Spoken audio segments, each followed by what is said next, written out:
What's up guys, welcome back to another video. In this video, I'll be showing you or will be discussing to you Thunderbird versus Betterbird. What's the best email service? So you might be comparing these two platforms here and you're wondering one is better for you. So starting with Betterbird here. So Betterbird is basically the refined version of Thunderbird, which in this case is it's a basically community driven for a fork, which means it's built on top of Thunderbird's original structure but tweaked to be smoother, faster, and more up to date.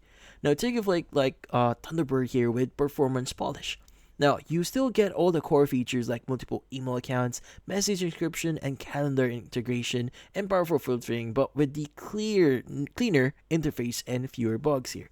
Now, the cool part about Betterbird here, it's faster development cycle, and you're getting more frequent updates, optimization, and subtle improvements that makes day-to-day use feel just a bit more modern.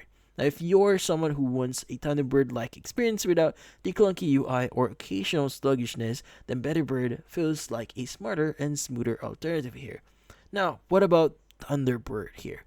So, basically, Thunderbird is the classic. It's been around forever, super popular, and known for its flexibility and rich features. Like you can customize it like crazy using add-ons, manage several accounts in one place, and really make it your own. It's a favorite for people who like control and don't mind digging into settings to get things right, just right here. But there's a trade-off here. Now, Thunderbird can feel a bit dated, especially when it comes to the interface.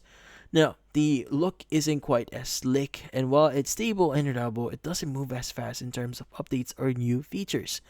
And also, to sum it up, Betterbird is sleeker, faster, and more refined. Ideal for, in this case, you want a smoother Thunderbird-like experience. Now, in this case, Thunderbird is the classic, powerful, customizable, and it's great if you're okay with the older look in exchange for full control. But in this case, that's about it. Hopefully, this video was able to help you, and if you found this video helpful, don't forget to leave a like or maybe subscribe to our channel. Thank you for watching.